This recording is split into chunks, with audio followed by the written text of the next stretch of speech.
আমি একের পর এক সব ঘটনা জুড়েই তবে এই সিদ্ধান্তে পৌঁছেছি মৈনাক, যে শৈলমা তোমার মা, তুমি অনাথ নও। তোমার মায়ের পরিচয় আছে, আর মাই জানে বাবার পরিচয়। গৌরী, প্লিজ তুমি চলে যাও, প্লিজ আমাকে একা থাকতে দাও গৌরী। আমি চলে গেলে কি লাভ হবে মৈনাক? গৌরী প্লিজ তুমি চলে যাও, আমি কোনো প্রশ্নের উত্তর দিতে চাই না, আমি তোমার সাথে কোনো কথা বলতে চাই না, প্লিজ তুমি এখান থেকে যাও, প্লিজ বেরো এখান থেকে।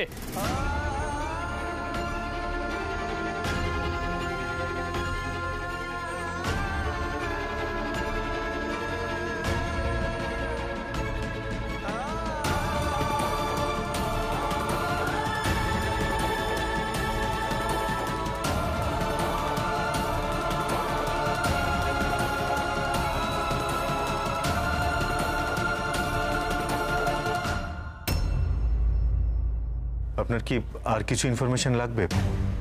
না, যিনি অ্যারেস্ট হয়েছেন ওনার নাম, ঠিকানা, ডায়েরি নাম্বার, থানা, কেস ডিটেলস সবই তো নেওয়া হয়ে গেছে। আচ্ছা, আপনি একবার কথা বলে দেখুন না, যদি মিস্টার তরফদার আমাদের কেসটা নেন। দেখুন স্যার এখন খুব বেছে বেছে কেস নিচ্ছেন, অ্যাকচুয়ালি কেসের মেরিট বুঝে তারপর তিনি কেসটা নিচ্ছেন।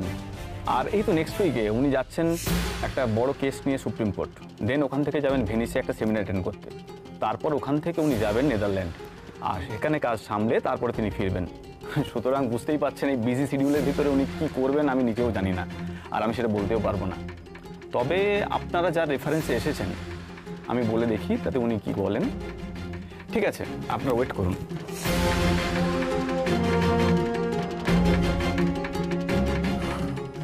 সূর্য, অ্যাডভোকেট প্রতীক তরফদারের যা বিজি শিডিউল আর যেরকম হাই প্রোফাইল ব্যাপার শুনছি, তাতে বারবার একটু টেনশন হচ্ছে যে উনি আমাদের কেসটা ফিরিয়ে দেবে না তো, তাহলে কিন্তু বড্ড চাপ হয়ে যাবে। তুমি এত টেনশন কেন করছো ঈশানদা? আমি যা রেফারেন্স নিয়ে এসেছি তার রিকোয়েস্ট তরফদার সাহেব ফেলতে পারবেন না। এইসব মেরিট ফেরিট অন্যদের ক্ষেত্রে প্রযোজ্য, আমাদের জন্য নয়। ভাগ্যিস তোমাকে পেলাম সূর্য, মানে সিরিয়াসলি আমি যে কি করব বুঝতে পারছিলাম না। ছোটকা কলকাতাতে নেই, রূপমদা নেই, অফিসের কাজে বাইরে গেছে, আর সত্যি বলতে কি আইন আদালতের এই ব্যাপারগুলো আমি জাস্ট একদম বুঝি না। আমার কোনো উকিলের সাথে সেভাবে জানাশোনাও নেই। এবার দেখা যাক কি হয়। ওনার যা ব্যাপার স্যাপার শুনছি, আগে দেখি যে উনি পিসিমণির কেসটা নিতে রাজি হয় কিনা। ঈশানদা, আমি তো এই পরিবারেরই একজন, এই পরিবারে কোনো প্রবলেম হবে আর আমি পাশে এসে দাঁড়াবো না তুমি ভাবলে কি করে ঈশানদা? আমার সোর্স ছিল, আমি সেটা কাজে লাগালাম। দেখো উপরওয়ালার দোয়ায় সব ঠিক হয়ে যাবে।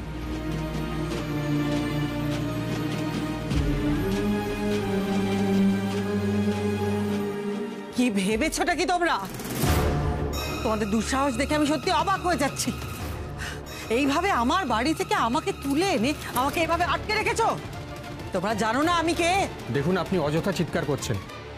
আপনার কাছে যে বেআইনি অস্ত্র পাওয়া গেছে সে বিষয়ে আপনি কোনো সদুত্তর দিতে পারেননি, আর এ বিষয়ে আপনি যতক্ষণ না মুখ খুলবেন ততক্ষণ আমরা আপনাকে জেরা চালিয়েই যাব। তারপর কোর্টে তোলা হবে, মহামান্য আদালত যেটা ভালো বুঝবেন সেটাই করবে। চুপ করো তো। আমাকে তুমি আইন আদালত শিখিও না, বুঝতে পেরেছো? পুজোর দিনে আমাকে, দেবীকে তার বাড়ি থেকে তুলে নিয়ে এসেছো তো তোমরা। তোমরা জানো না কত বড় পাপ করেছো, মহাপাপ। যদি নিজেদের ভালো চাও তাহলে এক্ষুনি আমাকে ছেড়ে দাও, তা নাহলে দেবীর অভিশাপ লাগবে, আমি বলে দিলাম। দেখুন শৈলমা, আপনি আমাদের চোখে অপরাধী, আর দেবী ঢাল, তরোয়াল, ত্রিশূল এইসব অস্ত্র রাখেন। আপনি তো আধুনিক দেবী, সেই জন্য একেবারে রিভলভার রেখেছেন, তা তার সাজা তো আপনাকে পেতেই হবে। একদম বড় বড় কথা বলো না। এমন অভিশাপ দেবো না সারা জীবন মুখ থেকে একটা কথাও বেরোবে না। ভয় নেই অভিশাপের? না, একদমই না। আপনি একদম চিৎকার করবেন না, যতই চিৎকার করুন না কেন আপনাকে ছাড়া হবে না। গৌরী দেবী বলুন। আমি শৈলমার জন্য বাড়ি থেকে খাবার নিয়ে এসেছি। বেশ, দিন ওনাকে, আর ওনাকে বলুন বেশি বাড়াবাড়ি না করতে। বেশি বাড়াবাড়ি করলে আমি কিন্তু কঠোর হতে বাধ্য হব। দেখেছো দেখেছো আমার সঙ্গে কিভাবে কথা বলছে? আচ্ছা শান্ত হন শৈলমা, ছোট ঠাম্মি খাবারটা পাঠিয়েছে, খেয়ে নি। আমি খাবো না, আমার গলা দিয়ে খাবার নামবেই না। গৌরী, দেখো তোমার তো এখন অনেক ক্ষমতা, তাই না? একমাত্র তুমিই পারবে এই কাজটা। তুমি তুমি যে করে হোক আমাকে এখান থেকে বার করে নিয়ে চলো। আমার এখানে থাকতে একদম ভালো লাগছে না, আমি এখানে থাকতে পারবো না, আমাকে এখান থেকে নিয়ে চলো। আপনি একটু শান্ত হন শৈলমা। দেখুন, আমরা তো কেউ আইনের ঊর্ধ্বে নই। আমি তো চাইলে এইভাবে আপনাকে ছাড়িয়ে নিয়ে যেতে পারি না, পুলিশ অনুমতি দেবে না। সত্যি কথাটা বলে দাও না গৌরী, বলে দাও না যে তুমি আসলে মন থেকে চাওই না আমি এখান থেকে ছাড়া পাই। তুমি চাও না আমি বাড়ি ফিরে যাই, তুমি চাও আমি এখানে জেলের মধ্যে, এই পচা জেলের মধ্যে পচে মরি, আর তুমি বহাল তবিয়তে ঘুরে বেড়াও, তুমি বহাল তবিয়তে বাড়িতে রাজ করো, এটাই তো তুমি চাও। এরকম করো না গৌরী, পুজোর দিনে আমাকে ওরা ধরে নিয়ে এসেছে, আমার একদম ভালো লাগছে না, তুমি আমাকে বাড়ি নিয়ে চলো না, এরা আমাকে ছাড়ছে না। আপনাকে ছাড়ানোর জন্য ব্যবস্থা করা হচ্ছে শৈলমা, একটু ধৈর্য ধরুন। সূর্য দাদার মারফত ডাক্তারবাবু একজন বড় উকিলের সাথে কথা বলছে। আপনি চিন্তা করবেন না, আপনি নিশ্চয়ই ছাড়া পেয়ে যাবেন। দেখুন, আর কান্নাকাটি করবেন না, খাবারটা খেয়ে নিন। আপনি না খেলে কিন্তু ওদিকে ছোট ঠাম্মিও উপোস করে থাকবে। নিন, ধরুন।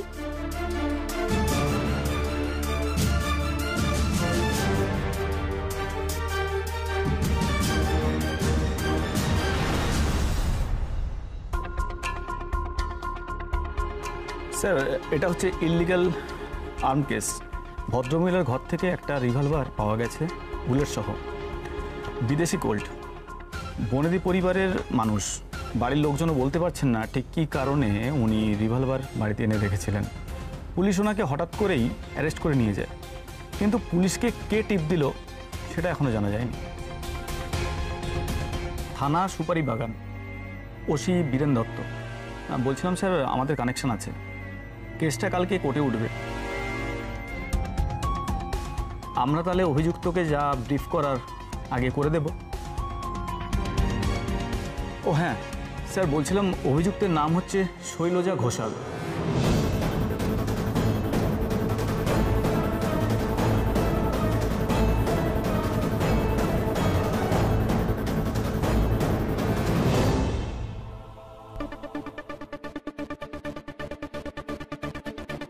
হ্যাঁ, স্যারের সাথে কথা হয়েছে, আমি কেসটা ওনাকে ডিটেলে বললাম।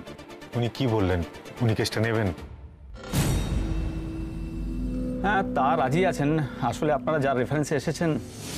ব্যাস, উনি যখন রাজি হয়েছেন আর চিন্তা কিসে? না, কেসটা এতটা সিম্পল নয়। অ্যাকচুয়ালি অস্ত্র আইন খুব জটিল। মানে শৈলজা দেবী কেন অস্ত্র রেখেছিলেন, আত্মরক্ষার জন্য নাকি কাউকে হত্যা করার জন্য নাকি অন্য কোনো উদ্দেশ্য ছিল, অ্যাকচুয়ালি সেসব নিয়েই চুলচেরা বিশ্লেষণটা হবে। আর নানা রকম ধারা উপধারার ব্যাপার আছে। তবে স্যার যখন ব্যাপারটা হাতে নিচ্ছেন, আশা করি কিছু একটা হয়ে যাবে সলিউশন। উনি ছাড়া পাবেন তো? দেখুন, এই কেসে বেল পাওয়ার সম্ভাবনা খুবই কম। দেখা যাক কি হয়। কাল কোর্টে তো কেসটা উঠুক। তবে হ্যাঁ, কেসটা এজলাসে ওঠার আগে শৈলজা দেবীকে কিছু কথা বলতে হবে। ঠিক আছে, হোপ ফর দ্য বেস্ট। চলো। ওকে।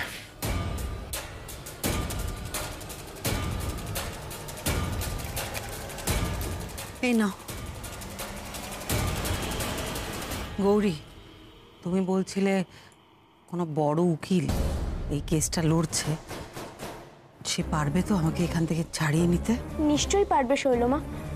সূর্যদাদার মুখে শুনলাম উকিল হিসেবে দেশ বিদেশে তার খুব নাম ডাক।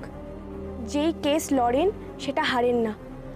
ডাক্তারবাবু আর সূর্যদাদা যে করে হোক তাকে রাজি করাবে, আপনি চিন্তা করবেন না। বাহ, এত বড় উকিল যখন। কি নাম? কি নাম বললো? হ্যাঁ, প্রতীক তরফদার।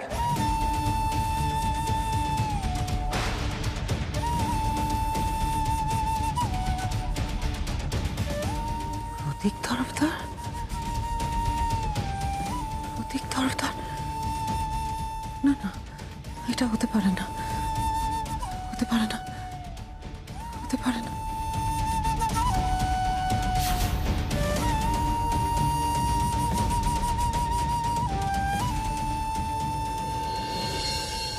আমার একটা জিনিস বারবার মনে হচ্ছে, শৈলমা আর মৈনাকের মধ্যে যতই সাপে নেউলে সম্পর্ক থাকুক, ওদের মধ্যে একটা যোগাযোগ আছে যেটা কেউই স্বীকার করছে না। গরিব, কি বলতে চাইছো বলো তো তুমি? আমি প্রমাণ ছাড়া কিছু বলতে চাইছি না ডাক্তারবাবু, কিন্তু আমি প্রমাণ জোগাড় করবই। আমি বলছি না, কেসটা না ক্রমশ জটিল হয়ে যাচ্ছে। এখন তো আবার দেখছি এই কেসের উকিলকে ঘিরেও প্রচুর রহস্য। কি বলি বলো তো, প্রতীক তরফদারের নামটা শুনে শৈলমা এমন ভাবে চমকে উঠলো যেন মনে হচ্ছে আগে থেকে উনি ওনাকে খুব ভালোভাবে চেনেন। উকিল হিসেবে দেশ বিদেশে তার খুব নাম ডাক। কি নাম? প্রতীক তরফদার। প্রতীক তরফদার? না না, এটা হতে পারে না। আর গৌরী, আমার না তরফদার সাহেবের অ্যাটিটিউডটাও খুব অদ্ভুত লাগলো। উনি কেসটা নিলেন বটে, কিন্তু আমাদের সাথে একবার দেখা অবধি করলেন না। পুরো ব্রিফটা শুনলো ওর জুনিয়র। কি সর্বনাশ! তাহলে কি উনি কেসটা লড়বেন না? ও ডাক্তারবাবু, কি হবে? না না, উনি লড়বেন, কিন্তু নিজে এজলাসে আসবে না। ওর হয়ে ওর কোনো জুনিয়র কেসটা লড়বে। আর তাছাড়া তরফদার সাহেব পুরো ব্যাপারটার মনিটরিং করবেন। আর এই কেসটা হারা জেতার উপর ওনারও তো গুডউইল নির্ভর করছে। আমার অন্য একটা জায়গায় খটকা লাগছে। উনি আমাদের কিভাবে অ্যাভয়েড করছেন কেন? নাকি উনি এতটাই ব্যস্ত যে আমাদের সাথে দেখা করার অবধি সময়টুকু ওর কাছে নেই? তাই হয়তো হবে ডাক্তারবাবু। গরিব, আমার আরো একটা জিনিস মনে হচ্ছে। এই যে তরফদার সাহেব এজলাসে আসছেন না, এই সওয়াল জবাবে অংশগ্রহণ করছেন না, আর পিসিমণি যেভাবে তরফদার সাহেবের কথা শুনেই চমকে উঠল, এই দুটোর মধ্যে কি কোনো কানেকশন আছে?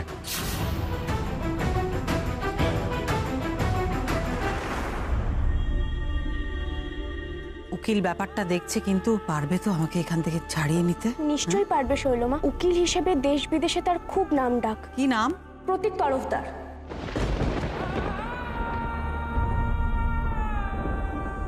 প্রতীক?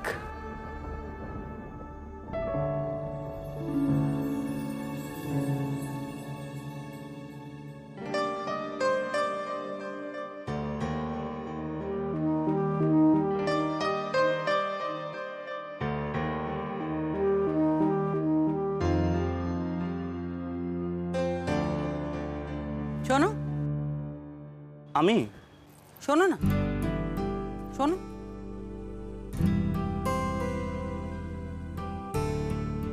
তুমি আমাদের কলেজে পড়ো না?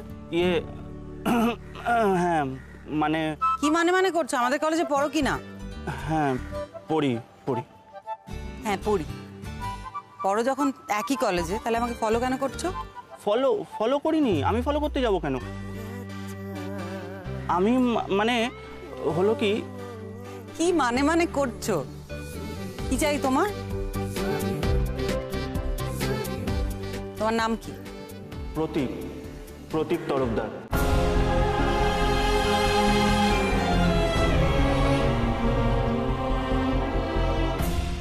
শৈলমা আর উকিল বাবুর মধ্যে সম্পর্ক থাক বা না থাক, আমার মন বলছে ডাক্তারবাবু আবার একটা ঝড় উঠবে গো। আমাদের এই গোছানো সংসারটা আবার টলমল করে উঠবে। গৌরী, তুমি এত ভয় পাচ্ছ কেন বলো তো? আরে বাবা, এতে তো ভয় পাওয়ার কিছু নেই। তরফদার সাহেব আর পিসিমণি একে অপরকে আগের থেকে জানতে পারে বা না পারে, তাতে আমাদের সংসার কেন টলমল করবে গৌরী? তবে হ্যাঁ, কালকে পিসিমণি যদি বেল না পায় তাহলে ছোট ঠাম্মি বড্ড কান্নাকাটি করবে। মা, মা, কি করছো গো তোমরা? এই, এদিকে শোন। তুই এখানে কি করছিস? তোর পড়াশোনা কমপ্লিট হয়েছে? সব পড়া মুখস্থ হয়ে গেল? সব মুখস্থ। তোমরা ধরো না, ওপর দিক থেকে নিচ দিক থেকে যেমন খুশি। এই তুই একটু আগে পড়াশোনা করতে বসলি, এর মধ্যেই তো সব মুখস্থ হয়ে গেল। বারবার রিভিশন না করলে পড়া মুখস্থ হয় না। আচ্ছা ঠিক আছে, আমি তাই করছি। আমার পড়া হয়ে গেলে কিন্তু ছুটি। আচ্ছা ঠিক আছে, তাই হবে। যা এখন।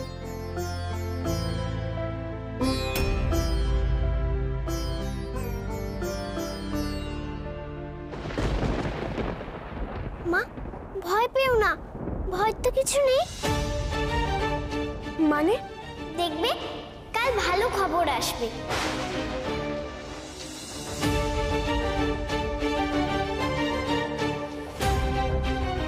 কি বলে গেল বলো তো? ভালো খবর আসবে? আমি যে অজানা কিছু নিয়ে ভয় পাচ্ছি, সেটা তারা কি করে জানলো? তারা তো মিথ্যে কথা বলে না। তার মানে কাল কোনো ভালো খবর আসছে।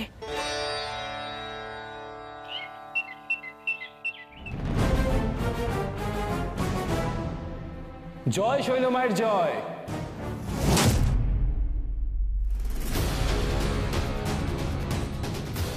তো কেমন লাগছে আপনার এই নতুন চেম্বার?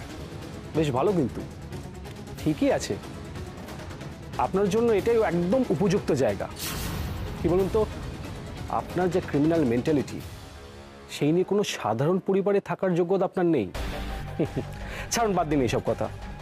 আসল কথাটা বলুন তো শৈলমা, আপনি ওই রিভলভারটা কোথা থেকে পেয়েছেন? আমার একটা বড় ভুল হয়ে গেছে জানো তো। অস্ত্রটা যদি সবার আগে তোমার উপর প্রয়োগ করতাম, তাহলে আজকে এখানে দাঁড়িয়ে এত বড় বড় কথা বলতে না, এত প্রশ্নও করতে না, কিছুই করতে পারতে না। এ বাবা, বড্ড ভুল করে ফেলেছেন আপনি। কি আর করবেন, ভুল সংশোধন করারও কোনো উপায় নেই। শৈলমায়ের ভবিতব্যই যে জেলে পচে মরা। সত্যি করে আমাকে একটা কথা বলো তো, আমার কাছে যে অস্ত্র ছিল, এই কথা তো কারুর জানার কথা নয়। কাক পক্ষীতেও টের পায়নি, বাড়ির লোকের কথা তো ছেড়েই দাও। তাহলে পুলিশ কি করে জানলো? তুমি, তাই না? তুমি নিশ্চয়ই আমাকে ফলো করেছো, তুমি নিশ্চয়ই পুলিশকে টিপ দিয়েছো। কি যে বলেন শৈলমা, আমি একজন সামান্য মানুষ। আমি নাকি আপনাকে ফলো করবো আর সেই খবরটা পুলিশকে দেবো? এ বাবা, এত ক্ষমতা আমার নেই।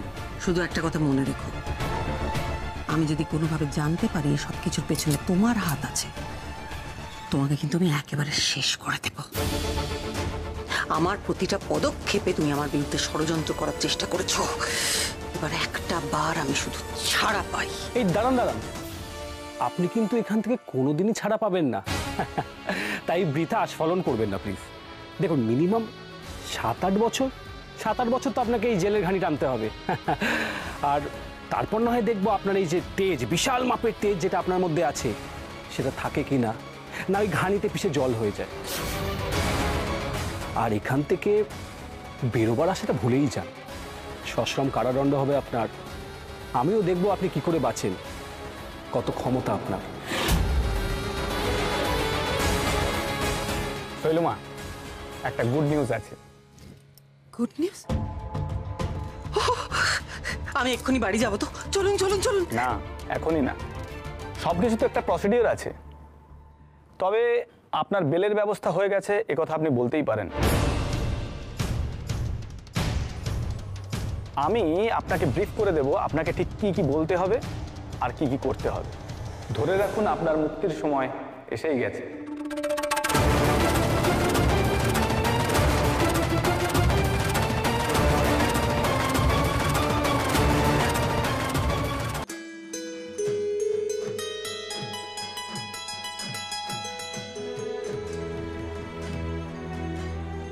মাগো, জানো কাল রাতে তারা বলেছে আজ একটা সুখবর আসছে গো। ওমা, আমিও সেই সুখবরের আশায় আছি, কারণ তারা তো কখনো বাজে কথা বলে না। ওমা, বলো না কি সুখবর আসছে? তো সুখবর।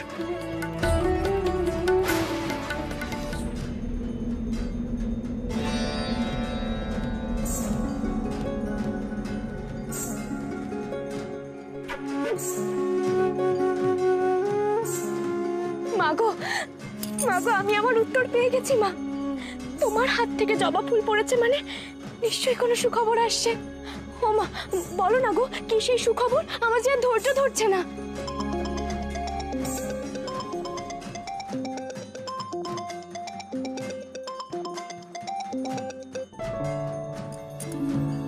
হ্যাঁ মা, বলো। আচ্ছা, তুই কি রে গৌরীমা? স্বয়ং মা তার বাপের বাড়িতে এলেন, আর তুই তোর বাপের বাড়িতে একবার আসবি না? তুই আসবি বলে আশা করে বসে আছি মা। মা, আমি তো যেতে পারবো না গো। আমি চলে গেলে খুব সমস্যা হবে এখানে। ওরে বাবা, আমি তো তোকে পুরো পুজো এখানে কাটাতে বলছি না। আর তাছাড়া পুজোর অর্ধেক তো হয়েই গেছে। একটা দিন অন্তত পুজোর মধ্যে একটু আমার কাছ থেকে ঘুরে যা মা। তোমাদের কাছে যেতে কি আমার ইচ্ছে করে না মা? খুব করে, কিন্তু বিশ্বাস করো উপায় নেই গো। এখানে এত রকম ঝামেলা। ও মা, তুমি দুঃখ করো না মা, আর রাগ করো না, আর ভাই বোনদের একটু বুঝিয়ে বলো মা। বুঝতে পেরেছি, তুই মস্ত গিন্নি হয়ে গেছিস। নিজের মায়ের কাছে আসারও তোর সময় নেই। মা, তুমি একটু নিজের দিকে তাকিয়ে দেখো না। দিদিমাও তো কত খুশি হতো তুমি যদি যেতে, কিন্তু তোমার নিজের সংসারের কত চাপ বলো তো। তুমি কি পারো তোমার ছেলে মেয়েদের রেখে বাপের বাড়িতে যেতে? সারাক্ষণ তো ছেলে মেয়েদের নিয়েই চিন্তা করো। ঠিক বলেছিস রে মা, আমি বুঝতে পারি এই সংসারের মাটিতে মেয়েদের পা আটকে গেলে সেখান থেকে বেরোনো বড় মুশকিল রে। আসলে কি বলতো মা, আমি না নিজের হাতে তোর জন্য একটা জামা বানিয়েছি, সেটা যদি আমি তোকে দিতে পারতাম এই পুজোতে, তাহলে আমার যে বড় ভালো লাগতো রে মা। মন খারাপ করো না মা, পরের বার আমি ঠিক যাবো, বিশ্বাস করো। আসলে আমি আটকে না গেলে ঠিক যেতাম, তুমি আমাকে ভুল বুঝো না। ঠিক আছে, তুই যখন আর আমার কাছে আসতেই পারবি না, তখন আর কথা বাড়িয়ে লাভ কি বল? আমি ছাড়ছি রে মা। ও মা, মা গো রাগ করো না তুমি। রাখছি। গৌরী, গৌরী, গৌরী, হে গৌরী, তাড়াতাড়ি চলো, নীলা কেমন করছে। মানে কি হয়েছে নীলা দিদি?